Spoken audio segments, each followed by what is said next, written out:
तो स्वागत है आपका इस प्यारी सी लव स्टोरी में। तो इस कहानी में हमारी हीरोइन का नाम मिस सीन होता है एंड इस कहानी में हमारे हीरो का नाम मिस्टर सेन होता है। तो आई होप आपको ये लव स्टोरी पसंद आई होगी। तो मैं इस कहानी को चालू करती हूँ। तो सबसे पहले इस कहानी में दो विलन से मिल लेते हैं। एक विलन का नाम होता है मिस्टर डू और दूसरी विलन का नाम होता है मिस टीना।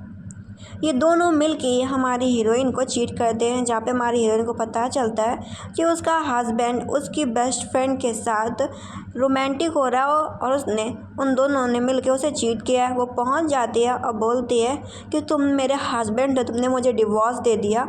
और देखती है कि उसके सामने उसकी दोस्त उसके हस्बैंड को किस कर रही है और यहाँ तक कि उसके हस्बैंड ने उसकी मॉम का पेंडेंट पहन रखा है।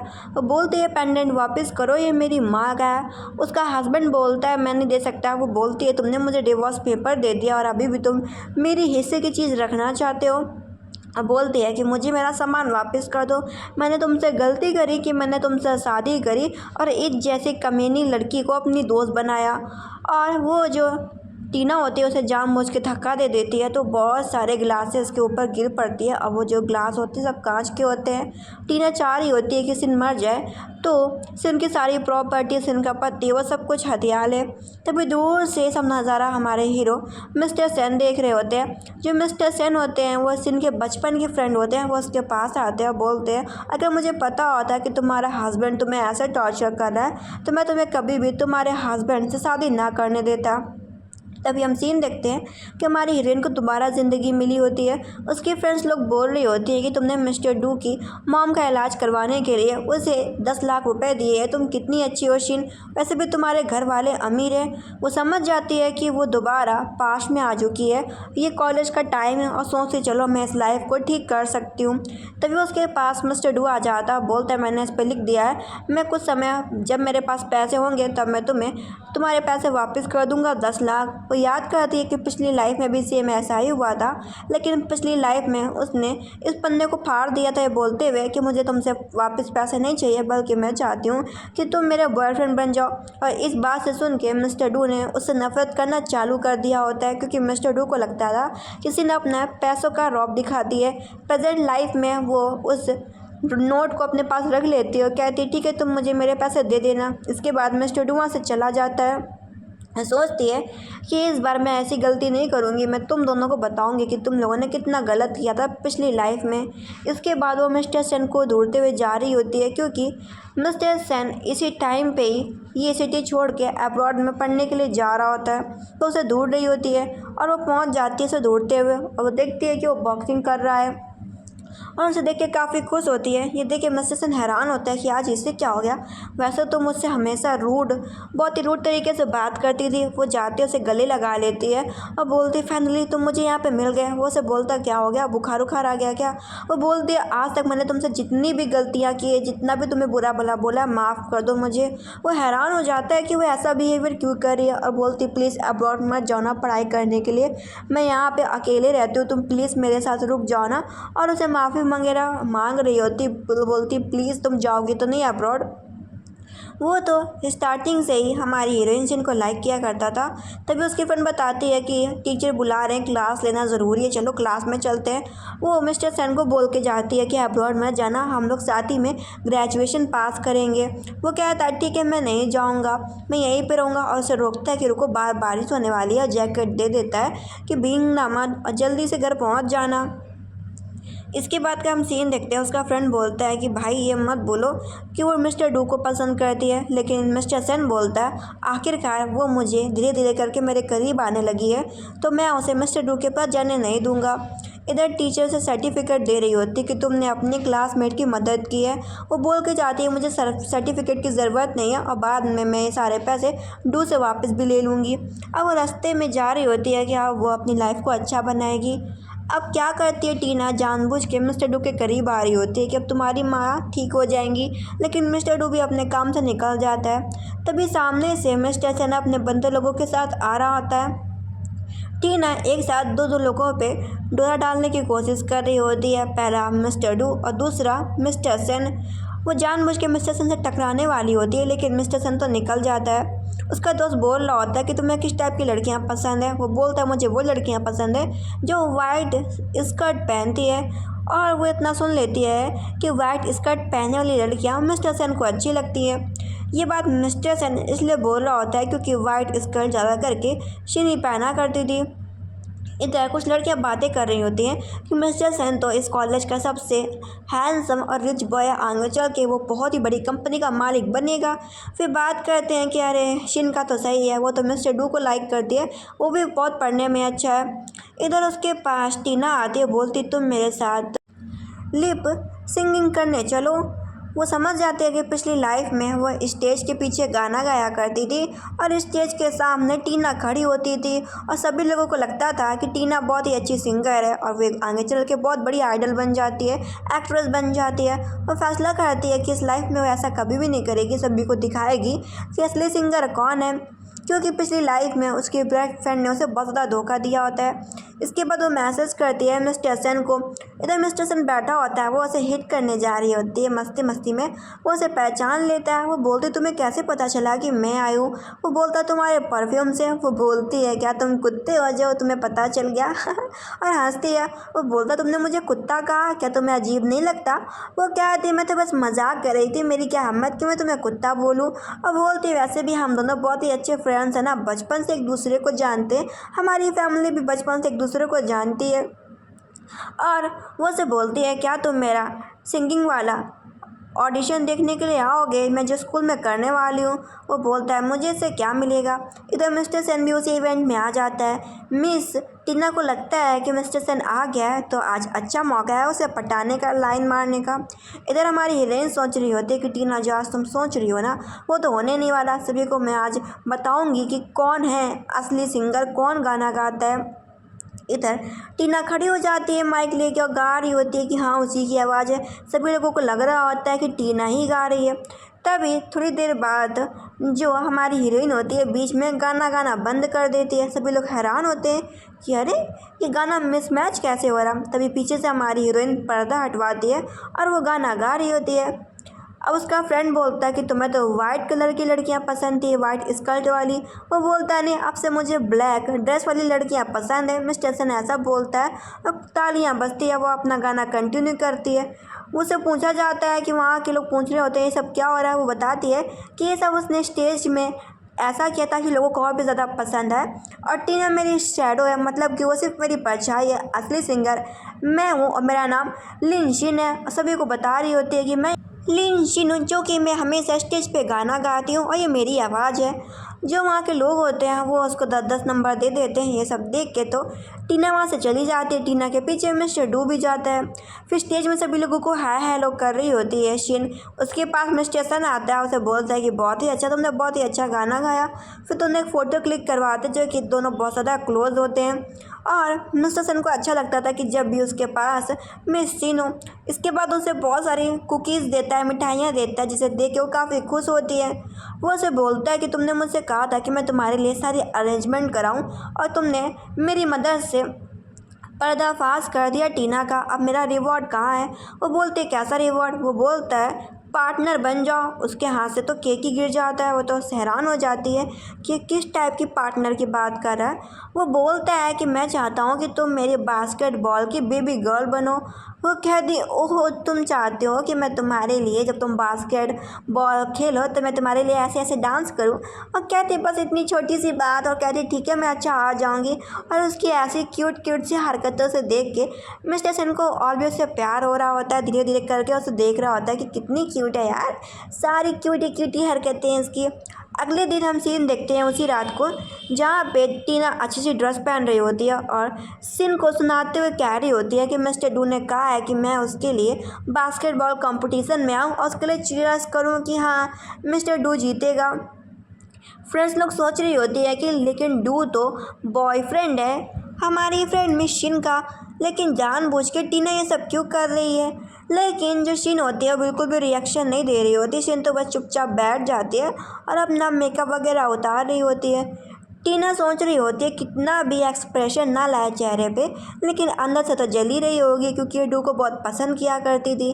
लेकिन उसे नहीं पता होता कि शीना पूरी तरीके से बदल गई है। अगले दिन का हम सीन देखते हैं, दोनों कंपटीशन के लोग आगे होते हैं बास्केटबॉल में, ग्राउंड में, और दोनों खड़े होते हैं। डू की तरफ से मिस टीना खड़ी होती है जो कि उसे चीयर्स करने के लिए। अब मिस्टर सन से बोला जा रहा होता है कि तुम्हारी वही छोटी बेबी गर्ल कहाँ है जो कि तुम्हें आज चीयर्स करेगी। टीना बोलते हैं मिस्टर डू की तरफ से हम लोग आए, तुम ऐसे चली जाओ। वो बोलती है कि मैं तुम्हारी तरफ से नहीं बल्कि मिस्टर सन की तरफ से हूँ। अब बोलती है कि देखो मैं मिस्टर सन आ गई तुम्हारे वादे के हिसाब से। वो उसे देख के काफ़ी खुश होता है और वो उसे हक भी करती है और बोलती है अच्छे से खेलना, मैं चाहती हूँ कि तुम मिस्टर डू को हरा दो। और वो उसे बोलती है कि मुझे डांस भी करना पड़ेगा। वो देखता है कि उसकी स्कर्ट छोटी है और बोलता है तुम्हें डांस करने की कोई भी ज़रूरत नहीं है, तुम बस मेरा गेम देखो और एंजॉय करो, मेरे लिए चीयर्स करो। वो कहती है ठीक है और खड़ी हो जाती है, हू हिप हुर्रे चीयर्स, तुम ही जीतोगे। और एक्चुअली में होता भी ऐसा ही है, मिस्टर सन बार बार जीत रहा होता है और ये सब देख के मिस्टर डू जल रहा होता है। और फाइनल राउंड में मिस्टर सन की टीम जीत जाती है और मिस्टर डू की टीम हार जाती है। वो मेडल लेके आता है, बोलता है शिन तुम मुझे मेडल पहना दो। वो उसे पहना भी देती है और मिस्टर सन उसे हक कर लेता है। और ये सब देख देख के जल रहा होता है मिस्टर डू जो कि उसे कभी लाइक भी नहीं किया करता था।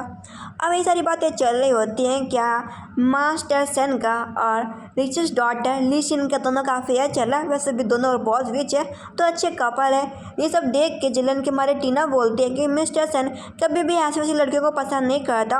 और रही बात लिन शिन की, उसका बॉयफ्रेंड तो मिस्टर डू है, उन दोनों को भगा देती है। और दूर से सारी बातें हमारी हीरोइन भी सुन रही होती है और कहती है कि मैं तुमसे हर चीज़ का बदला लूँगी। अब वो बैठी होती है और उसके एक और फ्रेंड को देखते हैं जो कि उसी की क्लासमेट होती है, लेकिन वो बहुत ओल्ड फ्रेंड होती है। वो उसी के बगल में बैठ जाती है जाके और वो फैसला करती है कि मिस्टर डू के पीछे उसने सब्जेक्ट चूज़ कर लिया था, वो जल्द से जल्द इस सब्जेक्ट को चेंज कर देगी। टीचर आते हैं और उसे कुछ बॉक्स दिए जाते हैं कि अपना अपना मॉडल बनाओ। अब मॉडल के उन्हें पार्ट्स मिल जाते हैं। उसकी फ्रेंड बोल रही होती है कि तुम्हारा बॉयफ्रेंड तो बहुत टॉपर है मिस्टर डू, तुम चाहो तो उससे हेल्प मांग लो। लेकिन बोलती नहीं, मैं अपना मॉडल खुद तैयार कर लूँगी। अब सभी लोगों का मॉडल तैयार हो जाता है, सभी लोग एक एक करके मॉडल टीचर को दे रहे होते हैं और अधिकतर सभी लोगों ने मॉडल सारे डिपॉजिट कर दिए होते हैं टीचर को। इसके बाद टीचर क्या करते हैं, सभी को मॉडल एक्सचेंज करके दे रहे होते हैं। मिस्टर डू जानबूझ के सिन का मॉडल रख लेता है। टीचर बोलते हैं तुम भी इतनी पढ़ाई में अच्छी नहीं हो तो मैं तुम्हें क्लास का सबसे अच्छा सबसे तेज बच्चे का मॉडल दे रहा हूँ, मिस्टर डू का मॉडल संभाल के रखना। वो सोचते हैं कि इसे कचरे के डिब्बे में फेंक दूंगी जाके, क्योंकि वो मिस्टर डू को बिल्कुल भी पसंद नहीं करती थी। अब वो चुपचाप बैठी होती है। पता चलता है कि ग्रुप असाइनमेंट है, उसे बुलाया जा रहा है और ग्रुप का लीडर मिस्टर डू है क्योंकि वो पढ़ने में अच्छा है, तुम्हें भी आना होगा। वो बोलते हैं मैं तुम्हें ज़्यादा पैसे दे दूंगी खाने के, तुम मेरी जगह काम कर लो। अब यही बात मिस्टर डू को पता चलती है कि वो आने नहीं वाली, जहाँ पर मिस्टर डू बोलता है कि ये ग्रुप असाइनमेंट है, ग्रुप में सभी लोग बराबर हैं, जिसको जो काम मिलेगा सबको वही काम करना होगा। और बोलता है कि उसे मैं बोलता हूँ कि वहाँ के काम करे। उसके पास मैसेज भेजता है कि देखो तुम भी ग्रुप में हो, मैं तुम्हारा ग्रुप लीडर हूँ, मैं तुम्हें बोल रहा हूँ आके अपना असाइनमेंट पूरा करो, तुम्हारे लिए कोई पूरा नहीं करेगा। वो आती है तो जो उसके फ्रेंड्स होते हैं डू के, वो उसे परेशान कर रहे होते हैं कि देखो यार डू, तुम्हारे पीछे ये पागल लड़की घुमा करती है। और वो तो गुस्सा के जा रहे होते हैं कि मुझे तो इन लोगों को देखने का मन भी नहीं करता। डू का फ्रेंड जानबूझ के उसके कोट के ऊपर वॉमिटिंग करने लगता है। ये देख के उसे काफ़ी गुस्सा आता है और वो बोलती कि तुमने जानबूझ के किया ना। वो बोलता है मैं साफ़ करके दे दूंगा। वो बोलती नहीं चाहिए मुझे एक कपड़ा, और फेंक के चली जाती है। डू को काफ़ी गुस्सा आता है और वो अपने दोस्त को पीट देता है कि तुम जानबूझ के सिन को क्यों टारगेट कर रहे हो। इधर हम टीना को देखते हैं जो कि देखती है कि मास्टर सेन आ रहे, जानबूझ के उसके ऊपर कॉफ़ी गिराने लगती है और कहती है मुझे अपना बैग दे दो, मैं तुम्हारा बैग साफ़ कर दूँगी, तुम्हारे घर पे दे जाऊँगी। लेकिन मास्टर सेन क्या करता है, अपनी बुक निकालता है और उस बैग को फेंक देता है कि तुम्हें मेरे घर में आने की कोई भी ज़रूरत नहीं है और मैं घटिया चीज़ों से और घटिया लोगों से दूर रहता हूँ। और ऐसा बोल के गुस्से में चला जाता है। ये देख के टीना का तो मुंह ही बन जाता है। इसके बाद उसका दोस्त दिखाता है कि देखो यार, जो तुम्हारी जो शीन है वो कैसे मिस्टर डू के साथ मॉडल को देख रही है, सिप वाला मॉडल। ये देख के मास्टर सन को बहुत ही जेलस फील होता है। इसके बाद वो अपने चाचा जी से बोलती है कि मैं यहाँ पे हॉस्टल में नहीं रहना चाहती, मुझे मेरे घर वालों के पास भेज दो, मैं वहाँ से स्कूल आ जाया करूँगी। वो बोलते हैं कि मैं तुम्हारा अंकल हूँ और मुझे पता है कि तुमने बहुत ज़्यादा शैतानियाँ करी हैं, तो तुम्हारे घर वाले अभी गुस्से में हैं। और कहते हैं मैं तुम्हें अपने फ्रेंड के यहाँ रुकवा देता हूँ 1 महीने के लिए, 1 महीने बाद मैं तुम्हें तुम्हारे घर ले चलूँगा। वो देखती है कि उसके अंकल के फ्रेंड कोई और नहीं बल्कि मास्टर सन की मॉम होती हैं। वो बोलती तुम बच्ची छोटे में हमारे घर पे आई थी, देखो कितनी बड़ी हो गई हो। मुझे तो तुम बचपन से ही पसंद थी, मैं तो चाहती थी कि तुम मेरे घर की बहू बनो। लेकिन अगर बचपन में मेरा बेटा सैन ना रोया होता, अगर उसने रोया ना होता तो मैं तुम्हारा शादी उसके साथ बचपन में ही फिक्स कर देती। वो कहती हाँ, बचपन में मास्टर सर ने मुझे रिजेक्ट कर दिया था कि वो मेरे साथ शादी नहीं करेगा, लेकिन कोई बात नहीं। और कहती है कि मुझे पता होता कि अंकल मुझे इस घर में छोड़ने के लिए आ रहे हैं तो मैं आपके लिए ज़रूर गिफ्ट लाती। वो कहती है हम लोग फैमिली जैसे, गिफ्ट लाने की क्या ज़रूरत है। इधर जो मास्टर सैन होता है वो सिन का फ़ोटो देख रहा होता है कि सच में लिटिल प्रिंसेस तुम कितनी क्यूट हो। और हैरान हो जाता है कि वो उसके घर में उसके कमरे में क्या कर रही है। वो बताती है कि मेरे पास एक सरप्राइज़ है, मैं तुम्हें बताना चाहती हूँ। अब बोलती मैं तुम्हें बताऊँ। मास्टर सैन को लगता है कि ये ना वो बोल दे कि वो मास्टर डू से प्यार कर दिया। वो उसकी बात सुनने से मना कर देता है कि मुझे नहीं सुनना, क्योंकि उसे ऐसा लग रहा होता है कि वो अभी बोलेगी कि मैं अब प्यार करती हूँ मिस्टर डू से, तो उसकी बात नहीं सुन रहा होता। वो उसे बोलती तुम मुझे इग्नोर क्यों कर रहे हो। उसे पकड़ के बोलती कि क्या मैटर है। वो उसे बताता है कि मैंने देखा कि तुम डू एक दूसरे के काफ़ी करीब थे और तुम दोनों एक दूसरे का मॉडल हाथ में पकड़े थे। वो बताती है कि हम लोगों ने खुद नहीं किया था, टीचर ने ऐसा करने के लिए बोला था और मैं उसे बिल्कुल भी पसंद नहीं करती। वो बोलता है क्या तुम उसे सच में बिल्कुल भी पसंद नहीं करती। वो कहती हाँ मैं उसे बिल्कुल भी पसंद नहीं करती और बताती है कि वो 1 महीने के लिए उसके घर में रहेगी। ये सुनने के बाद तो वो उसे हक कर लेता है और काफ़ी खुश होता है। वो हैरान होती है कि थोड़ा सा पागल है क्या, कभी खुश कभी दुखी कभी गुस्सा करने लगता है। अभी जो उसके माँ बाप होते हैं मिस्टर सन के, वो उसके कमरे में आ रहे होते हैं, तभी वो कुछ आवाज़ें सुनते हैं, उन्हें कुछ गलत लगता है। पता चलता है कि वो तो बस बातें कर रहे होते हैं। अगले दिन डू के सारे दोस्त उसे रोक रहे होते हैं कि हमारे बॉस ने तुम्हारे सारे कपड़े खुद साफ़ किए, चलो से वापस ले लो। वो बता देती है कि उसे ये गंदे से कपड़े नहीं चाहिए और अब से उसने अपना सब्जेक्ट भी चेंज कर लिया है। अब वो इस क्लास की स्टूडेंट नहीं रही बल्कि दूसरी क्लास की स्टूडेंट है और मुझे परेशान करना बंद करो। और याद करती है कि उसने इन सब चीज़ों के लिए मास्टर सन से हेल्प मांगी होती है। अगले दिन वो मास्टर सन की क्लास में बैठी होती है। उसका दोस्त बोलता है मैं तुम्हारे बगल में बैठ जाऊँ शिन, लेकिन मिस्टर सन आ जाता है कि नहीं मैं बैठूंगा शिन के बगल में। और उसे देखकर काफ़ी खुश होता है। वो बोलती चलो स्टडी करते हैं। उसे कुछ समझ में नहीं आ रहा होता तो वो बोलता है क्यूट इडियट, ऑप्शन सी पे साइन करो, वो सही ऑप्शन है। वो बोलती है मुझे इडियट तो मत कहो। वो बोलता है मुझे नाम अच्छा लगता है तो मैं इडियट कहना। फिर उसे समझा रहा होता है कि कैसे क्या करना है। वैसे जो मास्टर सन होता है बहुत ज़्यादा तेज़ होता है और वो पढ़ाते पढ़ाते वो पढ़ भी रही होती है, बाद में सो जाती है और वो उसे प्यार से देख रहा होता है। तभी उसका फ्रेंड बताता है कि डू गया है मैनेजर के पास और वो बोल रहा है कि सिन का सब्जेक्ट मत चेंज करो, अगर ऐसा चलता रहा तो वो तुमसे सिन को छीन ले जाएगा। लेकिन मास्टर सन फैसला करते हैं कि वो सिन को दूर जाने नहीं देंगे। उसका दोस्त आइडिया देता है कि तुम इतने सुंदर है, तुम्हें सेड्यूस करना चाहिए, मिस सिन को क्या कर रहे हो। तो वो अपने दोस्त की बात सुन के वैसा ही करता है, जानबूझ के उसके सामने हार्ड से कपड़े पहन के जाता है। और ये देखे वो तो बहुत ही देखती रह जाती है उसकी बॉडी को, फिर शर्माते हुए अपने कमरे में भाग जाती है। मास्टर सन को लगता है कि प्लान कामयाब हो रहा है। उसके दोस्त ने जैसा कहा था वैसा ही हो रहा है। अगर ऐसा चलता रहा तो सिन उसके पास हमेशा रहेगी। तो गाइस ये ड्रामा यहीं पे ख़त्म होता है। Thank you.